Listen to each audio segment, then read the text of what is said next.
The screeching of tires against asphalt still echoes in my mind.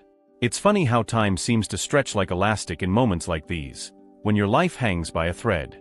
I remember gripping the steering wheel, my knuckles white with tension, tears blurring my vision as I replayed my last words to Pedro. "You never understand anything. Maybe we should just end this once and for all." I had screamed, slamming the door behind me. 15 years of marriage, and there I was, acting like a teenager having a tantrum. The autumn leaves swirled around my car as I sped down Highway 27, my mind racing faster than the speedometer. Every argument, every cold shoulder, every night spent sleeping on opposite edges of our king-sized bed, they all seemed to mock me now. "Sarah, you're being unreasonable," Pedro had said earlier, his voice carrying that familiar tone of exhaustion. "We can't keep doing this." "I'm being unreasonable?" I had scoffed, pacing our living room like a caged animal.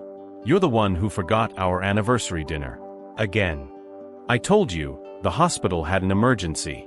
A child's life was at stake. What was I supposed to do?" He was right, of course. Deep down, I knew he was right. Being a cardiac surgeon meant unpredictable hours, missed dinners, and rearranged plans. I'd known this when I married him. But admitting I was wrong?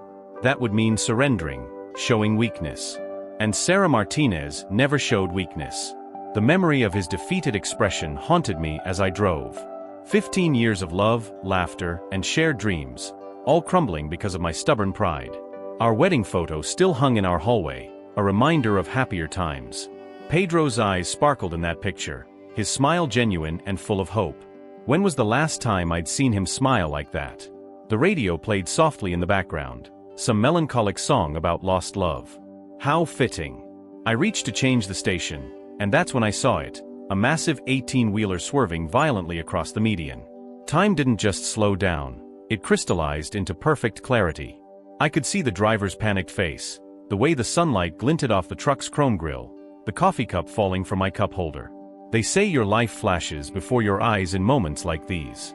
But all I saw was Pedro on our first date, nervously spilling wine on his shirt. Pedro proposing in the rain because he couldn't wait for better weather. Pedro holding me through my father's funeral. Pedro trying to reach me through the walls I'd built around my heart. The impact came with a deafening roar. Metal screamed against metal, glass exploded into 1,000 glittering stars, and my world spun like a deranged carousel. The airbag deployed with a force that felt like a punch to the chest, and the acrid smell of burning rubber filled my lungs. As my car finally came to rest, flipped upside down in the highway median, a strange peace settled over me. The pain was distant, almost theoretical. Through the spider-webbed windshield, I could see feet running toward me, hear muffled voices shouting for help.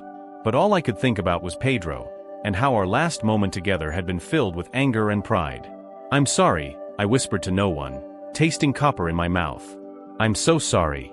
The world began to fade around the edges, darkness creeping in like spilled ink. Someone was calling out, "Stay with us, ma'am. The ambulance is coming." But their voice seemed to come from very far away. As consciousness slipped through my fingers like water, my last coherent thought was of Pedro's face, and all the things I wished I'd said differently. Then, there was nothing but darkness, and the strange sensation of floating. I didn't know it then, but this was just the beginning, the moment when death would teach me more about life and love than 15 years of marriage ever had. The darkness wasn't like anything I'd experienced before. It wasn't the gentle darkness of a moonless night or the comforting shadows of a bedroom at rest.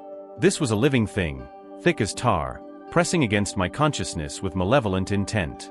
I tried to scream, but the void swallowed my voice, leaving me in a silence so complete it felt like another form of violence. "Welcome, Sarah," a voice slithered through the darkness, its tone carrying the chill of ancient glaciers. "Shall we review your masterpiece of destruction?" The entity that emerged wasn't something my mind could fully comprehend. It shifted and writhed, a mass of shadows darker than the darkness itself, with edges that seemed to cut into reality. Its presence brought with it a weight of judgment that made my soul cringe. "I don't understand," I tried to say, but the words felt hollow, meaningless. "Oh, but you will," it replied, and suddenly the darkness around us transformed into a theater of memories. "Let's start with last Christmas, shall we?" The scene materialized with brutal clarity. There was Pedro, carefully wrapping a small box in silver paper, his eyes bright with anticipation. I watched him practice his speech in the mirror. "Sarah, I know things have been difficult lately, but I found your grandmother's ring. Remember how devastated you were when you thought it was lost? It took months of searching antique shops, but the memory shifted to Christmas morning, where instead of letting him finish, I had launched into a tirade about him working through Christmas Eve. The ring, still unwrapped, had ended up forgotten in his desk drawer. Stop, I pleaded, but the entity's laugh was merciless. We're just getting started. Here's a personal favorite. Another scene unfolded, our 10th anniversary. Pedro had planned a surprise weekend getaway. I watched myself discover his browser history and explode with accusations about him making plans without consulting me. You always do this, my past self screamed. You make decisions without considering my feelings. Look at his eyes, the presence commanded, forcing me to focus on Pedro's expression. Look at what your pride did to him. I saw it then, the moment something inside him cracked. The way his shoulders slumped, not in anger, but in defeat. He'd spent months planning that trip, coordinating with my office to ensure I could take the time off, arranging for my favorite activities. All destroyed because I couldn't bear not being in control. Your pride was a cancer, the voice continued, its words cutting deeper than any physical wound. It metastasized through every moment of joy, every opportunity for connection. The scenes began to flash faster, Pedro reaching for my hand during a movie, me pulling away because I was still angry about some forgotten slight. Him trying to apologize after a fight, while I maintained my icy silence. Countless dinners eaten in tense silence, both of us imprisoned by my refusal to bridge the gap. Do you see it now? The entity whispered, its presence coiling around me like toxic smoke. You didn't just hurt him, you violated something sacred. Marriage isn't just a contract, Sarah. It's a daily choice between love and ego. And you chose ego. Every single time. The darkness pulsed with each accusation, and I watched as years of memories revealed my pattern of destruction. Simple disagreements that I'd transformed into epic battles. Moments of vulnerability from Pedro that I'd weaponized in later arguments. The gradual fading of his smile, the light in his eyes dimming year by year. He loved you completely, the voice continued, its tone dripping with contempt. And you responded by building walls so high even you couldn't see over them anymore. The final scene it showed me was from just hours ago, our last argument. But this time, I saw it from above, like a detached observer. I watched myself storm out, but the scene didn't follow me. Instead, it stayed with Pedro.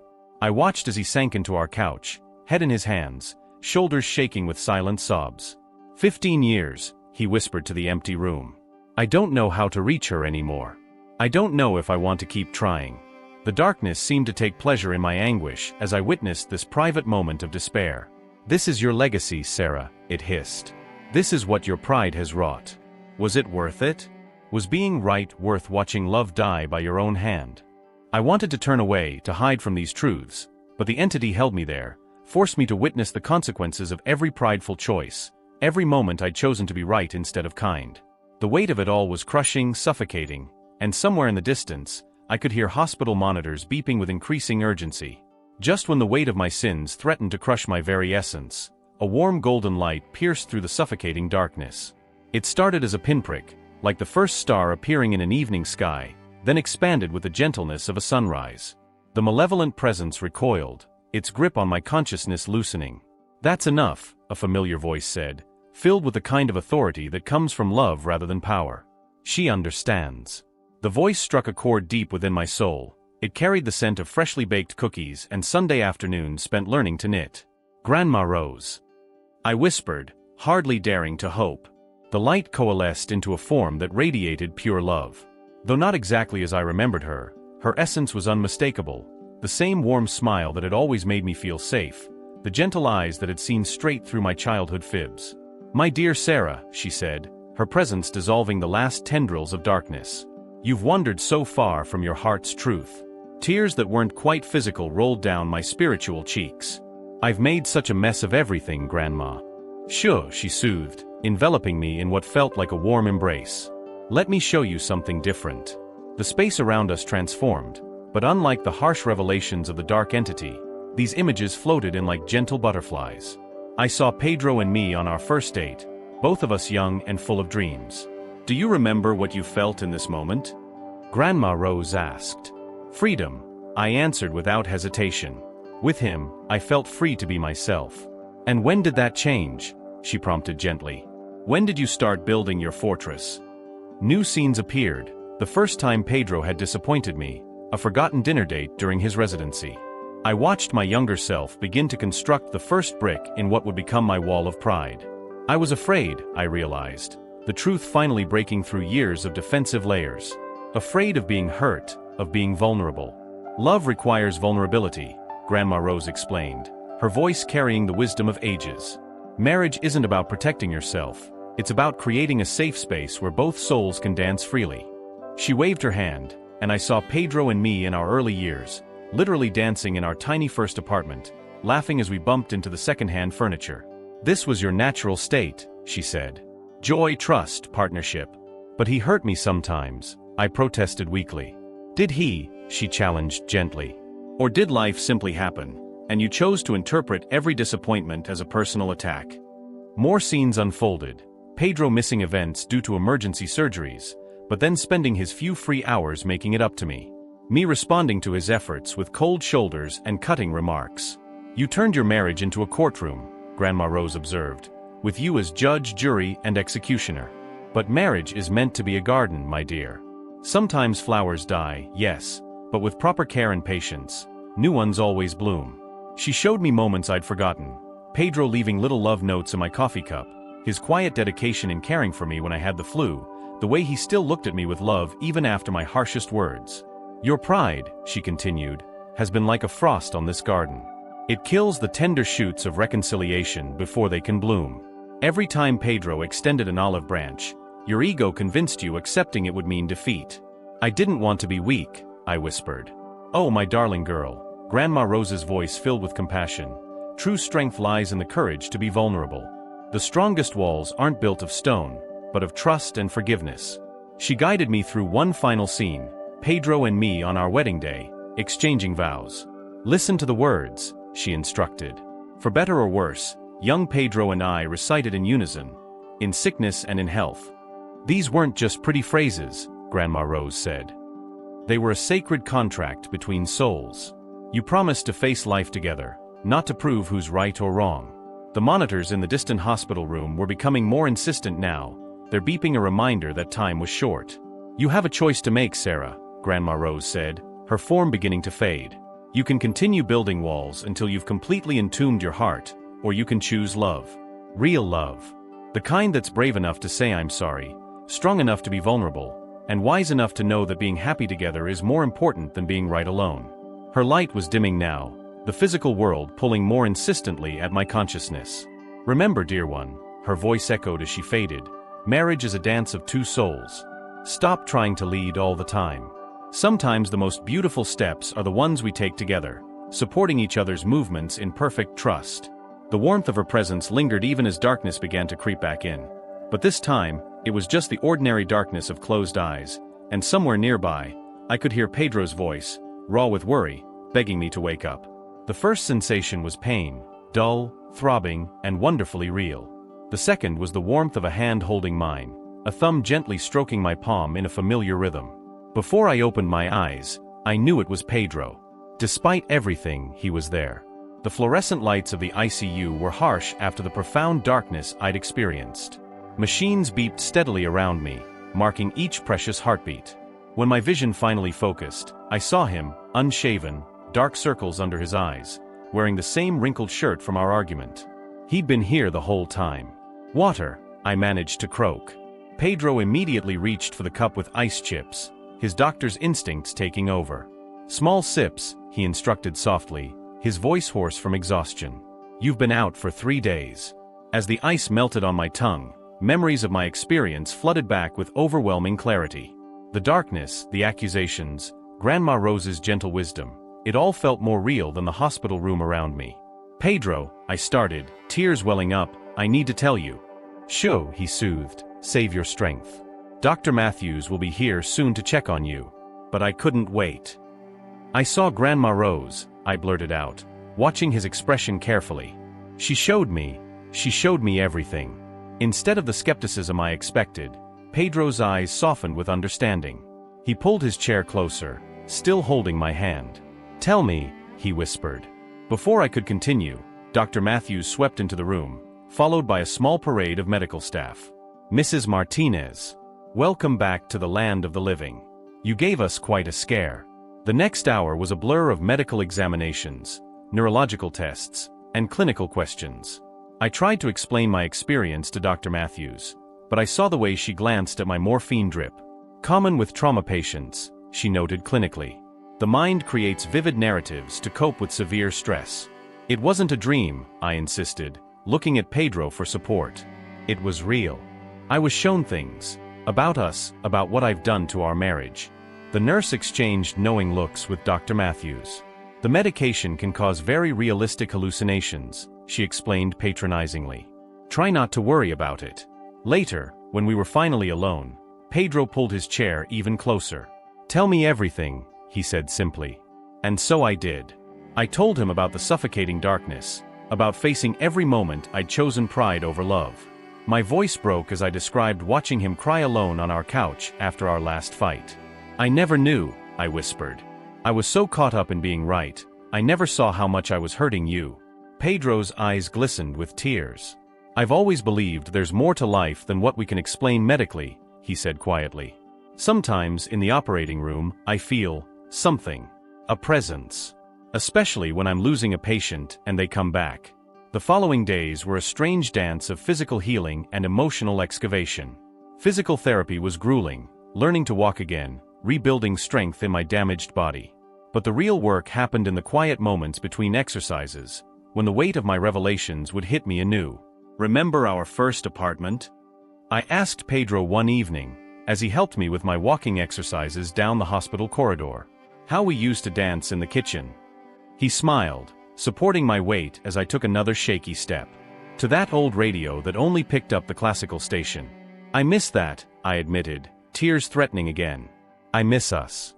The real us, before I built all those walls." The physical pain was constant.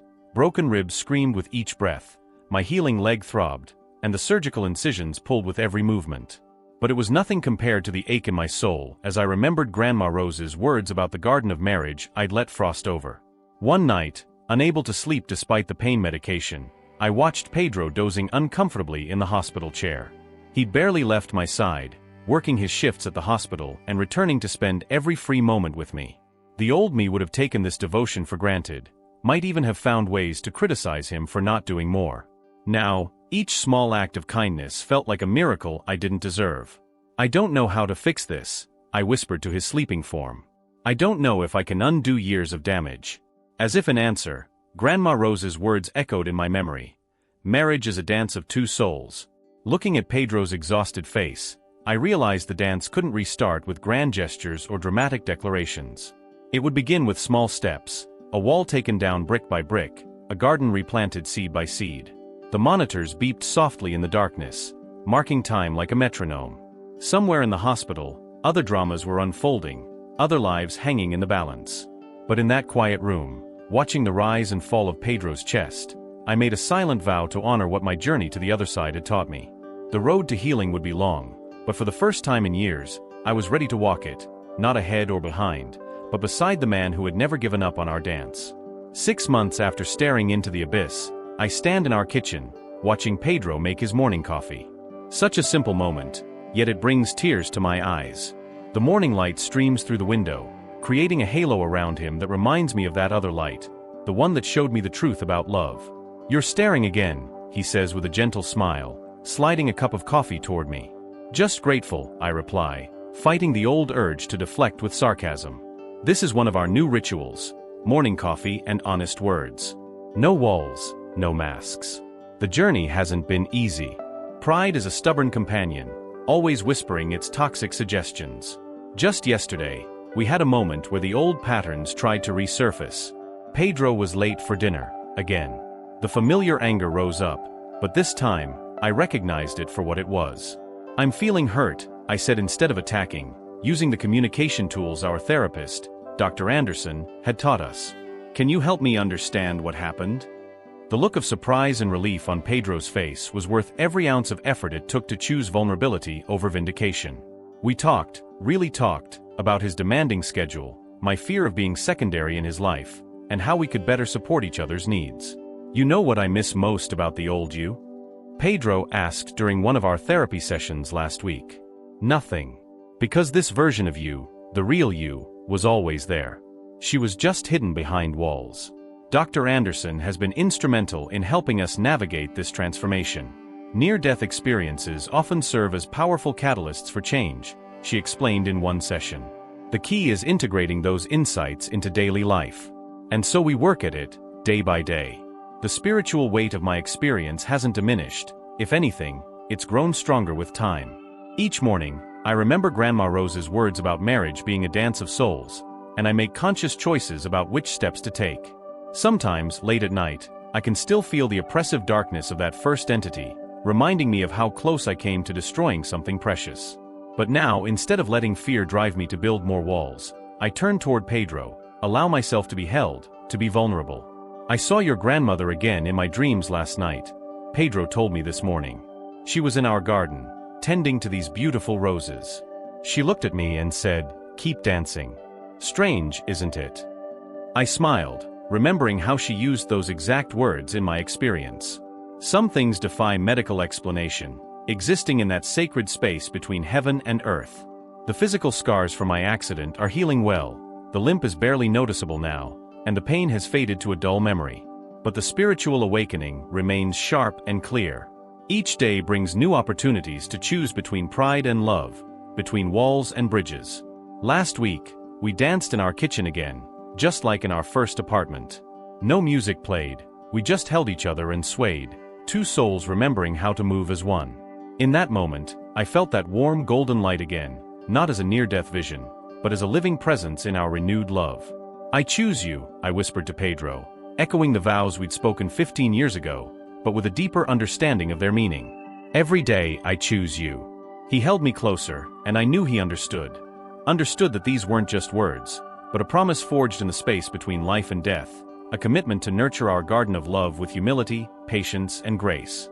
If you've been moved by Sarah's journey through the veil between life and death, and her profound transformation from pride to love, please take a moment to like and subscribe to our channel. Your support helps us share more stories of spiritual awakening and personal transformation. Have you ever experienced a moment that completely changed your perspective on love and relationships? Share your thoughts in the comments below. Has a near-death experience touched your life or the life of someone you know? We'd love to hear your story. Remember, sometimes the greatest revelations come from our darkest moments, and it's never too late to choose love over pride. Don't forget to share this story with someone who might need to hear its message of hope and transformation. Thank you for joining us on this journey of spiritual awakening and love's redemption.